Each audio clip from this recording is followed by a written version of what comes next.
Vamos esperar ele se decidir a gravar. Bom, retornando, então, à terceira parte da Leituras da Ciência da Lógica de Hegel, né, na quarta edição, aqui os trabalhos do grupo Hegel e Idealismo Especulativo, do dia 18 de setembro, né, de 2020. Agora a gente abre para a sessão de pergunta aos autores, né, tanto ao Marcelo, presentes aqui, né, tanto ao Marcelo Marconato, quanto ao Iago Gazola, do primeiro texto, quanto ao Guilherme Sanazária, autor do segundo texto, né. Por favor, as pessoas podem se manifestar também por chat, né, vamos tentar fazer uma certa ordem de inscrição.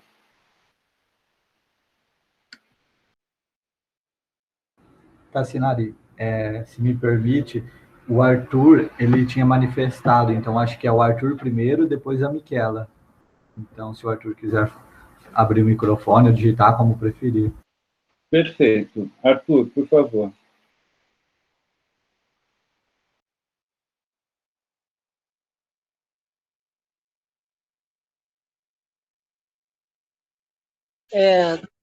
Estão me ouvindo?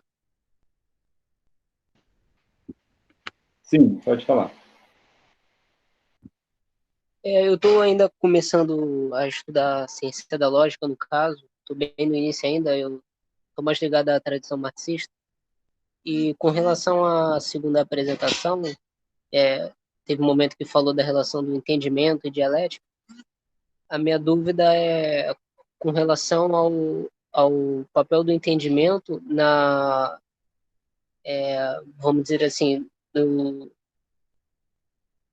no descobrimento, agora me fugiu a palavra correta que eu iria usar, mas o papel do entendimento nessa elucidação das relações dialéticas do real, como se dá esse papel do entendimento.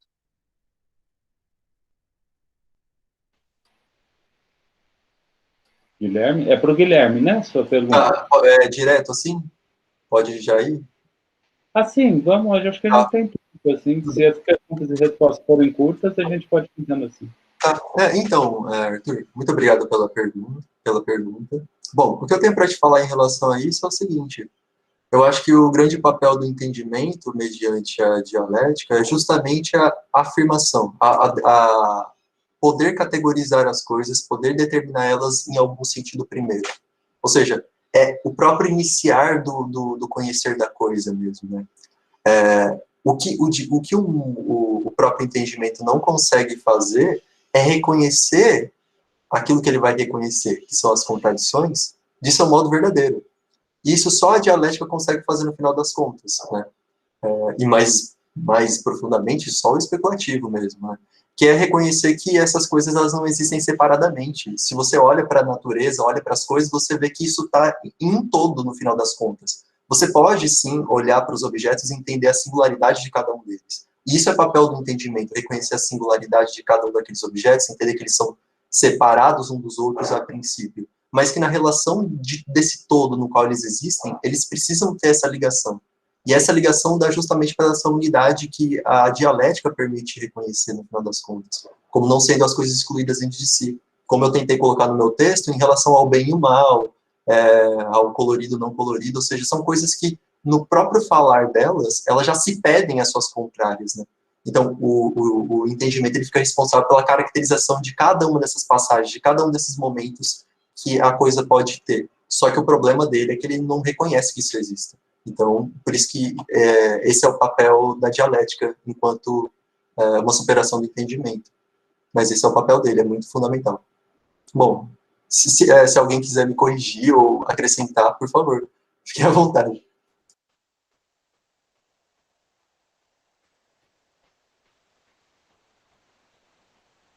Bom, na ordem das perguntas, então, agora eu passo a palavra à professora Miquela. Obrigada.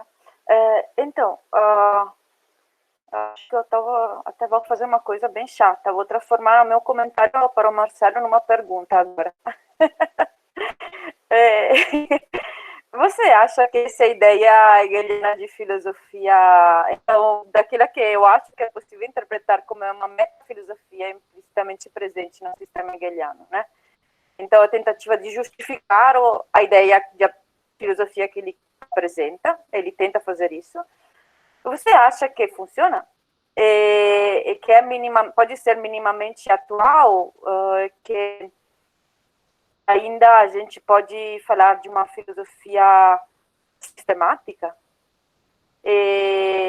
Ou é coisa do passado? Mas é uma curiosidade minha. Eu estou pensando nisso, então é um diálogo que eu queria estabelecer contigo, que espero seja só o primeiro passo de uma troca de ideia. É verdade, porque eu estou bem no meio do problema, tá bom? Então eu espero uma luz, que chegue uma luz de Maria. E depois para o Guilherme. Tem muitas coisas, porque é um tema que eu trabalhei um pouquinho, né? Então, vou fazer uma crítica para você, que é uma crítica para mim, tá? Todas as coisas que eu escrevi até agora.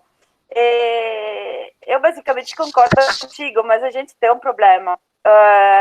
Ou seja, quando a gente fala do momento dialético, do colorido, não colorido, bem ou mal, que tem essa relação imanente, intrínseca, onde os dois opostos, nenhum dos dois opostos tem uma subsistência independente, isso ainda não implica uma contradição.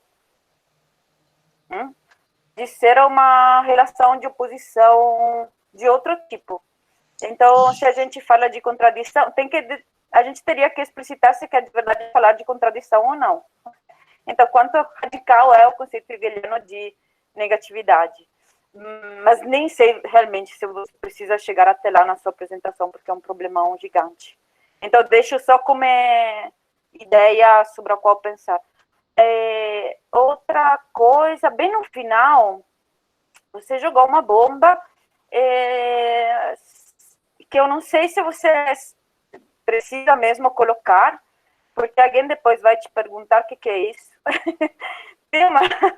Tem uma citação onde Hegel, a última citação do texto, eu acho, onde o Hegel menciona daquilo que até agora são aquelas que foram entendidas como as categorias da lógica. Se eu lembro bem, não sei repetir as palavras hegelianas automaticamente. Ele fala que essas categorias tradicionais da lógica se dissolvem. Estou errada? Não dá para ouvir? Está ouvindo? Então, tá. Sim, mas eu não entendi qual que... Você está falando da última citação que eu faço. É a última citação. Hegel fala... Você joga essa citação, onde fala das categorias tradicionais da lógica, ele afirma que essas categorias são dissolvidas na lógica dele. Se eu não estou errada. Isso coloca em jogo um problema gigantesco, que é o problema da relação entre a lógica formal e a lógica especulativa. Então, a minha sugestão é de tirar essa citação, porque se você não tirar, isso te obriga um pouquinho, pelo menos, a explicar aquela citação. Então, a minha sugestão dos 4 da tarde é tira. Provavelmente, se fosse um pouquinho mais tarde, se eu estivesse já na sexta-feira à noite, eu falo, deixa eu explicar um pouquinho. Veja um pouquinho o que é melhor fazer, porque é um probleminha que você coloca no final como se fosse tudo tranquilo. Mas o que significa que as categorias da lógica são dissolvidas? Porque tem outros pontos onde ele fala que Aristóteles fez um trabalho necessário. Parece que a lógica formal é uma condição necessária para chegar à lógica especulativa. E depois, o que temos que fazer? Esquecer de tudo isso? Então, é um problema. Tira. Então, obrigada e parabéns pelas 2 apresentações. Foram realmente muito estimulantes. Obrigada. Só um detalhe. Bom, antes, obrigado, Michela, pelas questões. Eu gostaria muito de ouvir o que os autores pensam, né? Inclusive as encaminhadas para o Guilherme também, né? E, inclusive, o Iago também na primeira pergunta, né? Agora, a Michela tem um problema aí, que a gente ainda está vendo, porque, a princípio, os textos são para ser os autores, uma vez apresentados, não podem mais mudar, porque senão depois a gente faz comentários e o autor muda exatamente o comentário, e aí o comentário perde o sentido, então não teria como publicar. Como a gente quis preservar, por um lado, e é um ambiente de leitura mesmo da lógica, né? Então, com essa liberdade toda, a gente fez isso. Não sei, depois a gente pode fazer uma conversa da organização com os autores, encontrar uma melhor solução para a coisa, sem nenhum problema, mas a princípio é assim que seria a dinâmica. De qualquer forma, também gostaria de ouvir o Guilherme, se deve se tirar, se não deve, e etc. Eu passo, então, a palavra, né, ao Marcelo, ao Iago, depois ao Guilherme. Professor, muito obrigado pela pergunta, professora Miquela. A pergunta não foi fácil fazer o trabalho com mais de uma cabeça pensante, então eu também quero saber o que ele pensa em relação a isso. Então, é algo que eu me pergunto também, mas eu me coloco... É algo que eu me pergunto, mas de um modo muito... Né, sem muito aprofundamento ainda. Mas o que eu me coloco, talvez, eu responderia que sim, só que eu preciso investigar se essa minha resposta não é mais uma questão de fé, né? Bom, e aí talvez sendo questão de fé, no espírito da filosofia hegeliana, nós podemos elevá-la, né, à condição de ciência.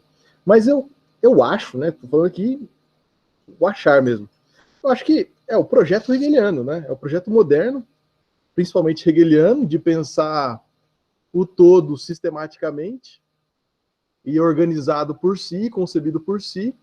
Então, eu tendo a ver isso como uma atualização da filosofia hegeliana.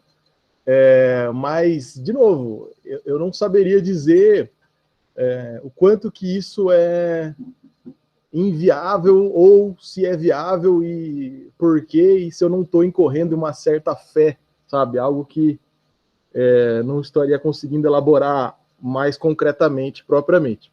Mas, enfim, para resumir, a ideia é sim, com certeza, continuando no espírito hegeliano, com o porém de que não sei até onde isso implicaria, né? Não saberia dizer até onde eu estaria me metendo com essa resposta.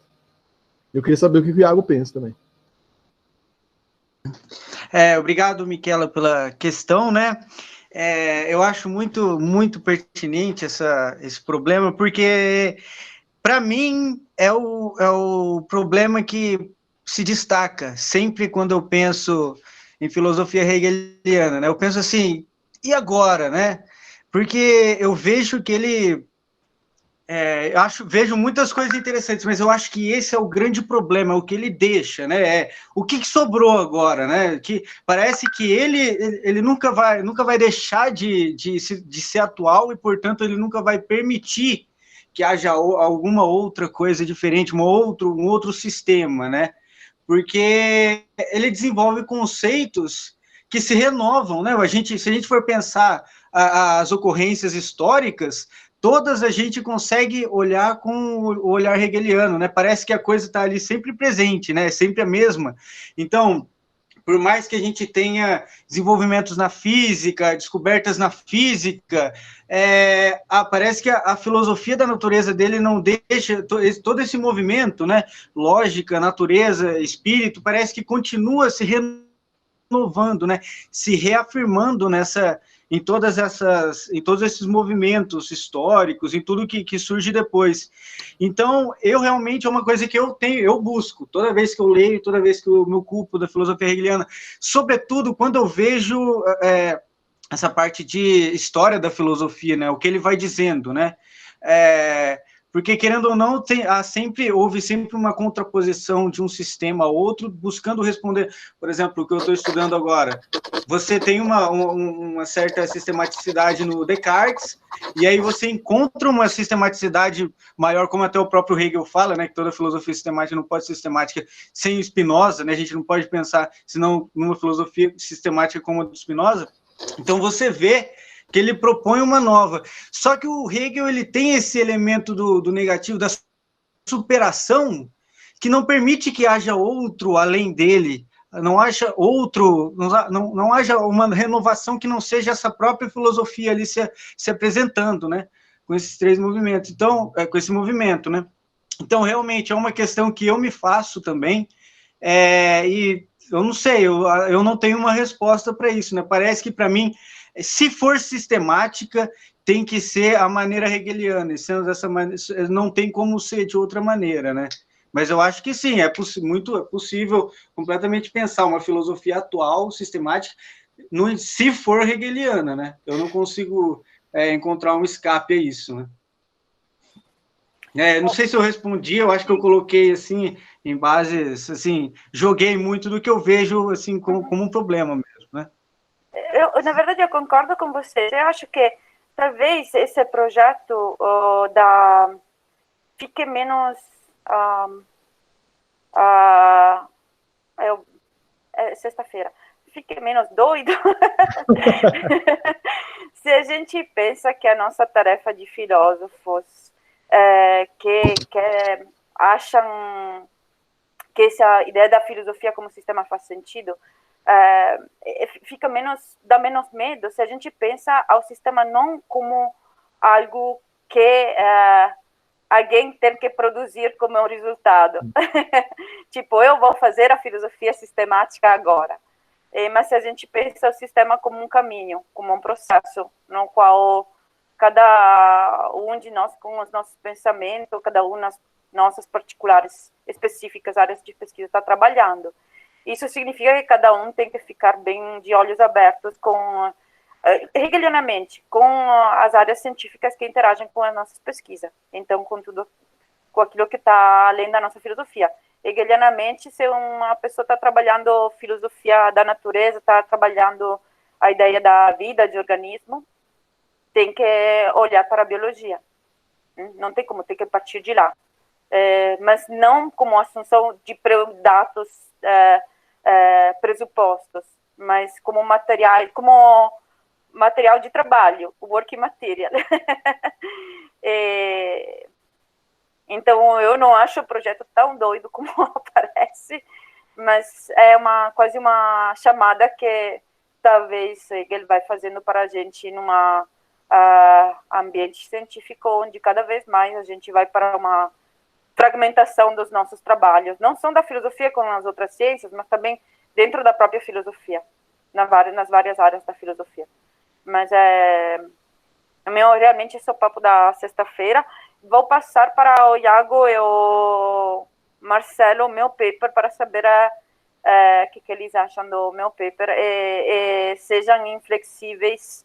Quando eu passo os meus artigos para os amigos, eu quero que eles acabem com a minha vida, tá bom? Na verdade, eu só queria acrescentar, professor, que sim, eu concordo absolutamente com essa sua última posição. A minha resposta anterior foi mais no sentido assim, olha, vamos agora, então, cada um aqui vai escrever uma filosofia sistemática, vai abarcar tudo. Uhum. Aí fica um pouco complicado, né? Mas, sim, de fato, o reconhecimento de um sistema que está se autoexpondo para si mesmo, sim, e a gente continuar pensando nessa forma, nesse projeto hegeliano, eu estou absolutamente de acordo. Acho que é assim que eu encaro, na verdade, né? Tá. A vida, a produção científica, etc. Obrigada. Eu que agradeço.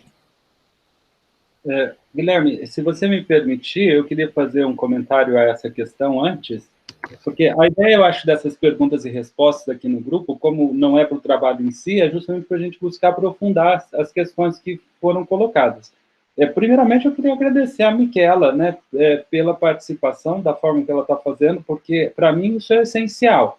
Né? Eu acho que talvez seja um pouco do espírito italiano, né? E o Tassinari é muito forte em mim também, a gente gosta de discutir ideias, de ver ideias do que o outro pensa. Essa coisa que se tornou, principalmente no Brasil hoje em dia, a filosofia, que você faz um debate onde um senta, fala, o outro fala e ficou por isso mesmo, e o debate, né, foi para onde a gente não sabe, não faz sentido. O que eu gosto é justamente dessas questões, dessa coisa mais profunda. E parabéns pelas questões que eu acho que são fundamentais. E você perguntou, né, será que essa história de ciência, sistema, não está um quanto... será que funciona, né? Será é atual, não é atual, né? eu não, eu tenho certeza de que isso é condição para a nossa existência humana. Se a gente não chegar a esse ponto, a gente vai se destruir, como estamos fazendo, né? Então, sem uma unidade de pensamento, não existe ética possível, porque se cada um tem a sua forma de pensar e cada um tem a sua ética, a gente briga entre si, ainda mais quando cada um tenta pegar a sua ética, a sua forma de ver, de religião, e impor ao outro, que em geral é o que acontece, e aconteceu na história da humanidade como um sempre. A gente foi melhorando porque a gente foi entendendo que precisava se entender, precisava dessa unidade de ciência, né? Mas às vezes parece que a gente dá uns passos para trás, né? Eu não diria bem que é isso, eu acho que existe uma nova tecnologia que a gente não está sabendo lidar ainda com ela, né? Mas isso vai ser superado, porque não tem outro jeito, porque senão a gente se destrói mesmo. E em que sentido que eu quero dizer isso? Porque uma visão sistemática é uma visão que a gente pensa o todo, que a gente pode correlacionar aquilo que se faz em medicina, em filosofia, uma visão que, num certo sentido, também é comum a todas as pessoas. Então, é isso que se espera da ciência, né? E eu acho interessante também o outro ponto, porque, assim, quando você fala isso, né, da diversidade, né, parece estar um pouco fora da moda, né? As pessoas não fazem mais isso, ninguém tem mais vontade de fazer isso. Para mim, e eu acho que o seu diagnóstico do tempo é preciso, é extremamente preciso. Ele diz o que estamos fazendo hoje no tempo. E é o que eu chamo, em geral, quando as pessoas dizem isso, do argumento da alta costura, né? Como se na filosofia dependesse de estar na moda ou não o que está se fazendo. É esse o critério, né? Assim como é o critério que muito eu vejo nas ciências humanas e mais ainda na filosofia, que a pessoa diz, não tenho vontade de trabalhar com isso, né? Como se não fosse o objeto que tem que se mostrar, como se o sujeito pudesse escolher aquilo que o objeto vai ser, né? Então, para mim, isso também é muito esquisito e vai ter que ser superado. E uma das contradições que surgiu reais é justamente entre essa da universidade, muitas vezes onde uma certa parte dos filósofos coloca uma certa realidade que é para ele essa diversidade e não consegue conversar com a própria sociedade mesma. E não consegue dar para a sociedade, vamos dizer, aquilo que seria o trabalho do filósofo, uma visão dele, do mundo, né, das coisas. É verdade que isso não é tão passivo, a gente vê em certos lugares, né, da Europa onde isso é feito com mais propriedade, por causa da cultura mesmo, então você tem programas de debate de ideias, e cada um vai tirar a sua posição, mas tem debates de ideias, que, por exemplo, aqui no Brasil, principalmente nas mídias, tem muito pouco, né? Então, ou seja, é condição essa filosofia sistemática, e aí o Iago perguntou, né, bom, mas fizemos uma filosofia do Hegel e agora? Né, então não tem mais nenhum passo para frente ou para trás? E eu diria que a principal coisa, ao meu ver, que a filosofia hegeliana nos trouxe é o conceito de espírito, e o que a gente até agora não entendeu muito bem o que é, né? Então, é esse que não é mudado e não vai ser mudado. Somos autoconsciências, olhando o mundo como autoconsciência, nos relacionando com outras autoconsciências, onde cada autoconsciência tem para si o que é o real, o que existe, né? Então, é isso que eu acho que é uma das coisas fundamentais, a mínima da filosofia hegeliana, né? Para não dizer um conceito de religião enquanto religação com uma razão, com uma coisa maior que une essas autoconsciências. Então, isso eu acho que é uma verdade que, se a gente ainda não percebeu, como se diz, azar o nosso. Então, é isso que faz, de novo, em que as nossas ciências sejam cindidas, que a gente ache que ainda pode encontrar um fundamento metafísico para o que está acontecendo agora, e etc, etc, etc. E eu acho que, de novo, vir a compreender que nós somos espíritos, cada um tem sua realidade, mas há uma realidade comum, etc., é condição de existência da nossa sociedade. A gente só vai ser mais feliz e mais harmônico quando a gente compreender isso, e enquanto não, a gente fica batendo a cabeça um contra o outro, né? Quanto a, bom, mas e a questão do autor? De novo, isso é um problema. Não devia ser uma questão de autor, devia ser uma questão de objeto. Nós precisamos, num certo sentido, parar com essa ideia de que eu vou inventar um novo sistema, ou fulano, ou quem que vai inventar. Não. Existe já o conceito de espírito, existe o conceito de conceitos. vamos trabalhar, por exemplo, a física dentro desse conceito de espírito. Acho que tem muita coisa que a física trouxe, como relatividade, mecânica quântica, ou mesmo psicanálise, N coisas que vieram depois do Hegel, mas que podem ser correlacionadas com esse conceito de espírito, que é o que o Hegel não fez. Agora, querer não considerar esse conceito de espírito, para mim, é querer considerar uma certa metafísica que Hegel já mostrou que não funciona. Seja materialista, seja organicista, seja naturalista, seja de qualquer uma que for. Então, voltando um pouco àquilo que eu falei para o Guilherme do sistema, se a gente não precisa percorrer todo o sistema, pelo menos, por outro lado, eu acho que o sistema é uma grande fonte da gente encontrar as razões pelas quais uma certa visão metafísica que está sendo proposta não vai funcionar, porque que ela, né, vai se derrocar. Até porque a dificuldade de ler o sistema como um todo é que, como ele não é circular, como ele não é linear, ele, de repente, está considerando, não, o todo é a relação forma e matéria, né? O ilimorfismo, depois você mostra que não. Aí depois é outra coisa que não. Então, é tanta coisa negativa que não, o sistema não é algo linear que dá para saber todo o sistema e tudo fica bonitinho, né? Mas eu acho que é uma grande fonte. Eu estou falando demais, eu encerro por aqui. Bom, se ninguém quiser comentar, Guilherme. Bom, nossa. Então, sobre os comentários da Michela, realmente, de fato, ali naquele parágrafo tem uma discussão que ela levaria um tempo para ser desenvolta no próprio texto e que, colocada da forma tal como ela colocou, é uma boa, né? Até porque isso, como você mesmo falou, então tá, então vou jogar tudo fora e considerar só o Hegel. A história, tipo, todas essas produções, elas foram o quê? Qual o significado delas? Então, o que eu penso é que, de uma certa forma, que o Hegel estava criticando mesmo, em partes, não em sua totalidade, mas é também a própria filosofia corrente do seu tempo ali.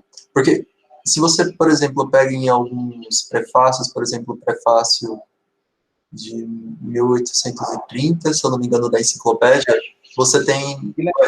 Me desculpa, só recoloca a questão da Michela, porque, assim, a gente já falou tanto, nem lembro direito exatamente o que é, já entender a resposta.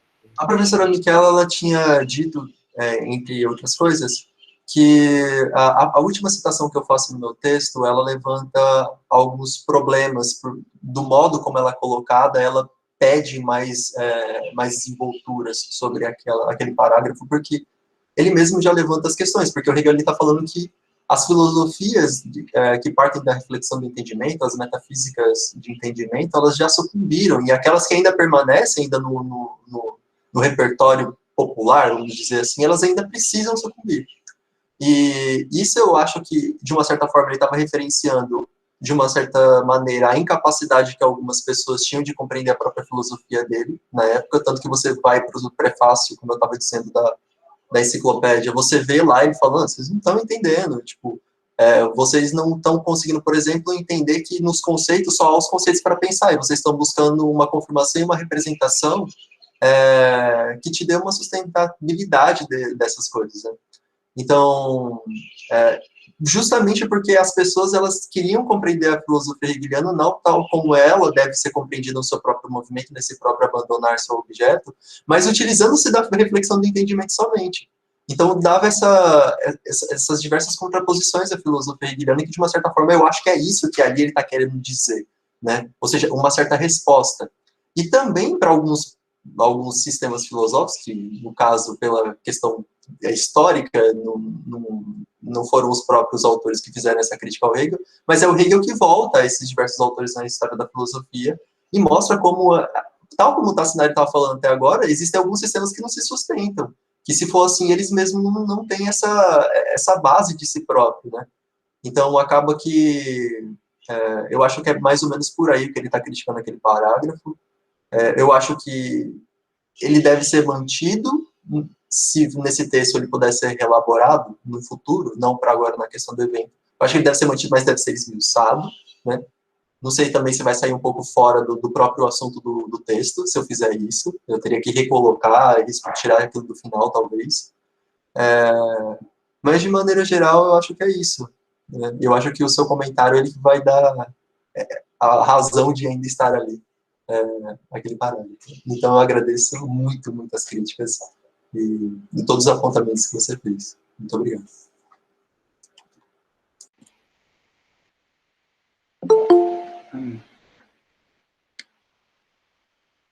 Eu queria também fazer um comentário a isso. Bom, mas também alguém gostaria de fazer um comentário, principalmente Iago, Marcelo, sobre essa questão?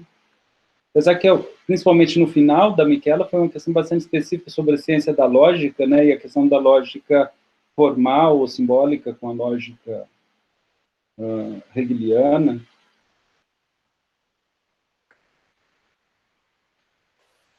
Porque se eu lembro, naquela citação, é bem a última, ele estava falando das categorias da lógica como foram entendidas até agora. Isso. Tá, desculpa, Michela, pode falar. Não, é só isso. Então, claro que é uma questão geral, mas também tem algo mais específico naquela citação, daquilo que você acabou de falar. É uma questão que, ao mesmo tempo, é específica, mas que, se aberta, implica toda uma questão enorme. Era esse o meu método. Então, você que sabe. Mas entendo que o texto tem que ficar assim, daí boa sorte. A Michela tem razão, porque hoje a lógica formal, a lógica simbólica, melhor dizendo, a lógica simbólica, alguns até falam de lógica matemática, é uma grande área da filosofia, né? E, assim, da filosofia até porque ela perpassa várias ciências, né? Tanto fundamentação da física, da matemática, quanto computação, quanto fundamentação mesmo de ciências humanas atualmente, há vários sistemas, é um estudo, é uma área que já se tornou tão grande que, em geral, os especialistas não conseguem cobrir ela, né? Principalmente toca na questão de muita coisa de filosofia da linguagem, né? Que o grupo de Pádua é extremamente, né, instigador, né, nessas análises, não só ele, também vários neo-hegelianos, o hegelianismo foi reabilitado também por essa discussão, né?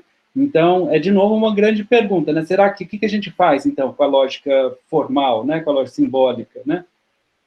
E eu acho que eu também manteria o parágrafo, e vou tentar defender um pouco por quê, né? Eu tenho formação nessa área, né, de lógica simbólica, né? E basicamente um pouco pela aquela razão que eu acabei de falar, e uma outra pelo entendimento do que é superação. Superação não significa que a gente abre mão daquilo que foi feito ou está sendo feito, mas que a gente incorpora aquilo que está sendo feito numa coisa maior, né? Em especial, assim, para mim é muito...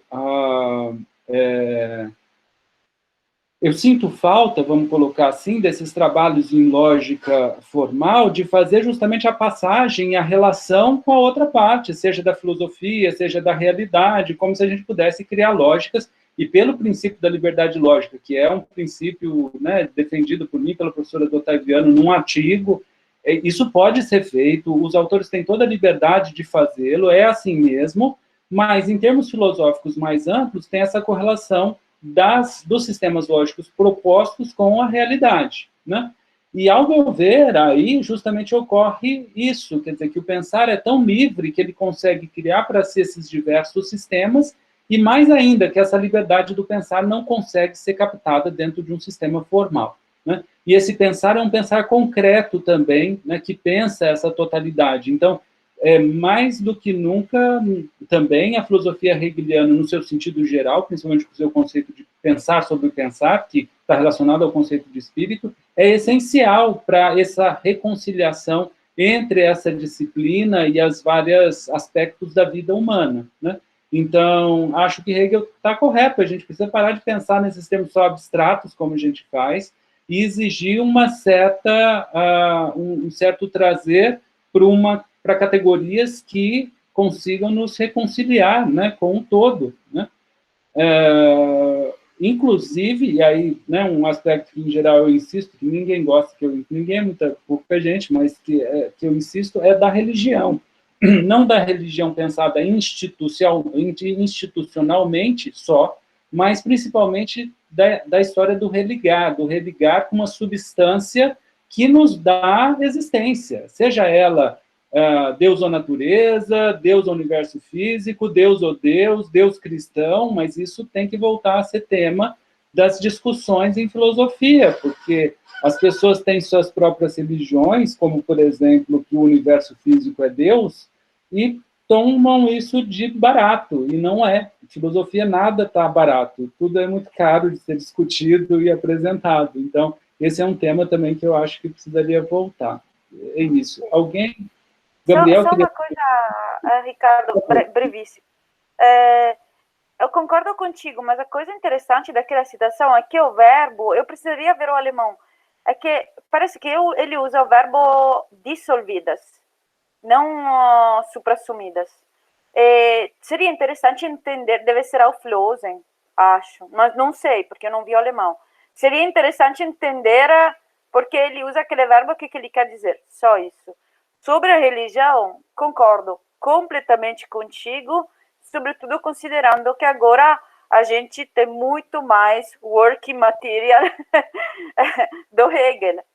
Eu estava vendo, semana passada, eu passei os meus olhos em cima de um paper sobre lógicas não clássicas, que estava abordando questões de pop filosofia, daí tomava alguns exemplos no cinema, também depois fazia referência a algumas religiões, eu estava falando de Exu, um orixá, e as características contraditórias desse orixá.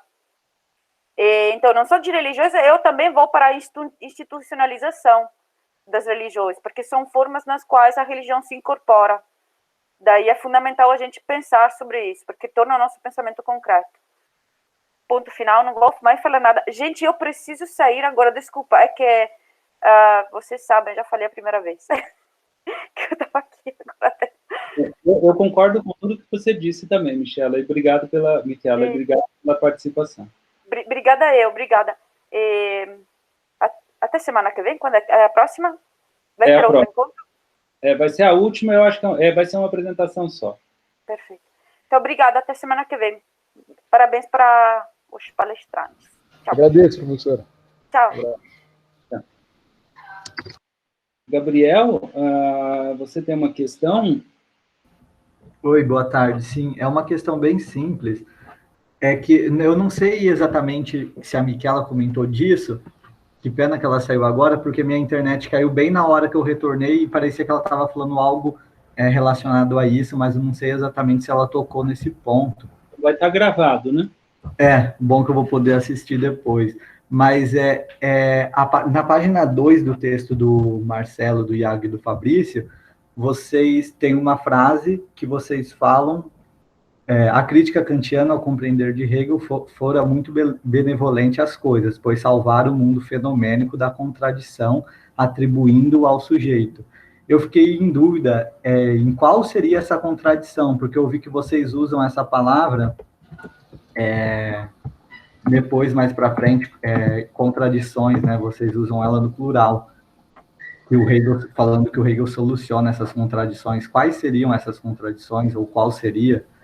É uma questão, assim, que eu acho que é simples, porque eu fiquei encanado com isso por causa da minha pesquisa, que tem a ver com a contradição. Então, sempre que eu vou ler um texto do Hegel, eu dou Ctrl F procurando essa palavra, para ver como as pessoas estão usando ela. Talvez, Gabriel, agora... eu agradeço a pergunta. Desculpa não ter agradecido antes, né? Porque tenho a sorte do Gabriel ser meu amigo. Então, eu não sei nem se, agora, vendo bem, eu expus de modo correto. Mas a ideia é que, bom, o pensar finito, ele vai opor as suas determinações a si mesmo e ele vai chegar à contradição, aliás, ele vai chegar à conclusão de que, olha, se eu continuar pensando daquele modo em que eu estava pensando, eu vou contradizer a mim mesmo, eu vou chegar às contradições, né? As contradições do meu próprio conhecer. especificamente na crítica da razão pura, quando nós chegamos às antinomias da razão, o Kant identifica essas contradições, né? Ele vai ver, olha, a gente tem tantas razões para pensar que o mundo é finito quanto o mundo é infinito, para pensar que o mundo é divisível ao infinito, ou o mundo ele é composto de forças ou de mônadas, enfim, né? Para salvar, então, ele reconhece o seguinte, olha, a contradição, então, não pode estar nas coisas, não pode estar no mundo. Essa contradição só pode ser fruto do nosso entendimento, só pode ser fruto do nosso intelecto e no mau uso dele. Por isso, agora a gente só vai conhecer fenômenos, a coisa em si nós não temos mais acesso, não. Para conhecer o que nós conhecemos de fato, é o que nos é dado através da nossa intuição e através da atividade espontânea do intelecto, do entendimento, nós construímos o conhecimento, né? E desse modo é o que eu entendo que é a crítica hegeliana, quando ele fala que o Kant foi muito bonzinho com as coisas, né? Porque ele viu a contradição só no sujeito. Mas não, a contradição também é objetiva, a contradição está na objetividade também. E você, Iago? Não, eu vi justamente nesse ponto, né? Eu vejo nesse ponto, né? Eu até tinha, com essa parte, com esse trecho, eu falei, eu acho que se encaixa bem, porque ele tira o ônus, né, da coisa em si, ele deixa a coisa em si ali, né? Ele fala, bom, a coisa está ali, a gente pressupõe, mas é o sujeito sempre quem está às voltas consigo mesmo, né, para se reformular. Então é um peso muito grande nele, e até o peso de nunca poder ter a certeza de que é a coisa mesma que está ali, né? Então ele sempre se contradizendo, talvez não seja isso, talvez é o mais provável que seja isso, essa a minha hipótese, eu coloco essa hipótese, então, se não for o erro é meu, a falha é minha, né? Eu aplico, o peso é meu, a falha é minha, do sujeito, né? Se não está correto, mas a coisa está ali, né? Ele pressupõe uma coisa plena, de alguma maneira, né? E eu nunca conseguindo alcançar, né? Então, essa contradição, né? Está sempre no sujeito, o sujeito, ele carrega isso muito, né? Não é a coisa que o acompanha, né? A coisa não o acompanha nesse movimento, ela também, né? É só da parte do sujeito, do entendimento, com os conceitos que vão sempre tentando encontrar as teorias, né, formulando teorias sobre o mundo, e não tem um final, né, não tem digamos, uma comunhão entre os dois lados, né? Então sempre o sujeito se encarregando, né? E a coisa em si plena ali, né? Eu diria dessa maneira. Certo, obrigado. A gente agradece. Ô, Gabriel... Obrigado pela questão. Muito obrigado, muito pertinente. Muito interessante. Ô, Gabriel, você conhece esse livro ou já ouviu falar dele? Se eu estivesse com a câmera, eu mostrava, porque a minha câmera não está funcionando, mas ele está bem aqui atrás. Sim, eu comprei. A sessão que ele discute a contradição em Hegel, né? Está no meu projeto já do mestrado. Tá, ok.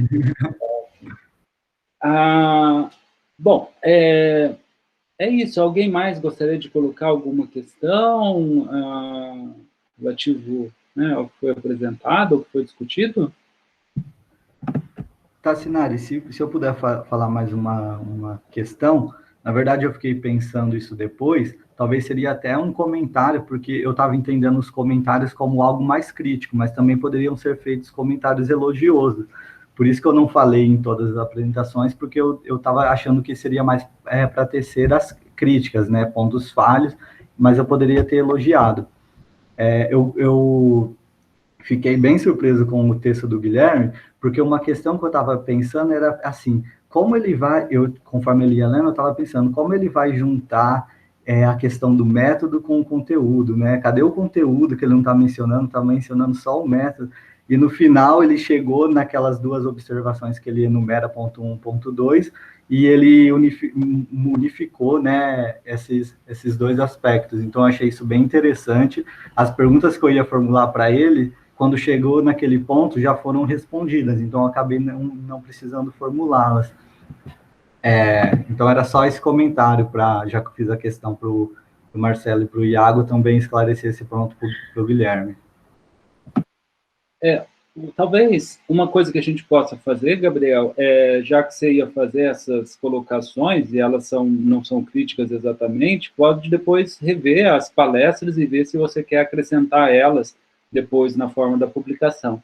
Depois a gente precisa sentar com os autores e conversar um pouco sobre isso. Eu acho que foi relativamente tranquilas as exposições, então a gente pode depois ver a forma, né? De tal modo que represente ainda o que cada autor pense e que represente o que o grupo pensa, né? A gente criou essas normas meio para dar liberdade às duas coisas, porque o autor possa dizer aquilo que bem pensa, mas também na hora da gente publicar, a gente não vai publicar com o nome do grupo aquilo que o autor pensa, porque fica esquisito. E qual é a relação do grupo com aquilo que ele fez? Então, que depois o grupo pudesse emitir, né, um juízo sobre aquilo que foi falado. Mas, dado a dinâmica, a gente pode depois chegar numa coisa um pouco mais harmônica, né? Até porque aí os autores têm a oportunidade de rever os seus textos, inclusive coisas, né, de expressão e etc., que seria bom do ponto de vista daqueles que vão ler depois, né?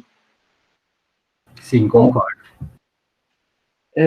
Se não temos mais nada, acho que a gente pode finalizar, né? Bom, de fato... Alguém quer falar alguma coisa? Bom, eu só ia agradecer os comentários do Gabriel. Fico muito feliz pelas parabenizações e que o meu texto conseguiu suprir algumas de suas dúvidas em relação à própria exposição dele. Eu acho que isso é bem positivo perceber, que a gente pelo menos deu conta de conseguir colocar isso de alguma forma. Muito obrigado. Eu que agradeço.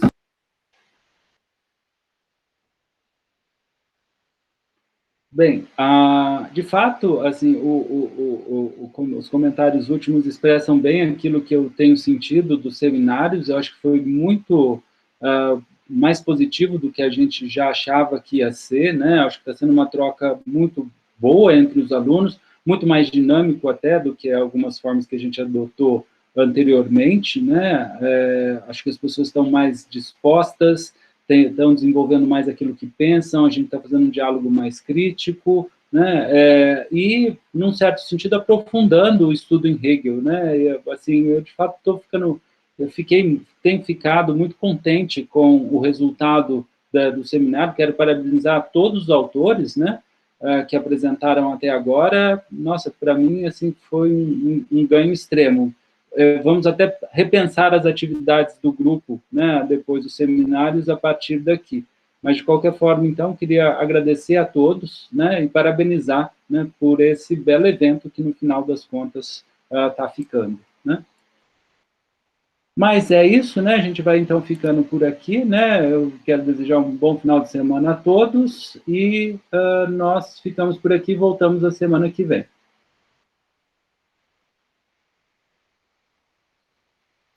Tchau, pessoal. Obrigado. Até mais. Agradeço. Tchau, tchau. Bom final de semana.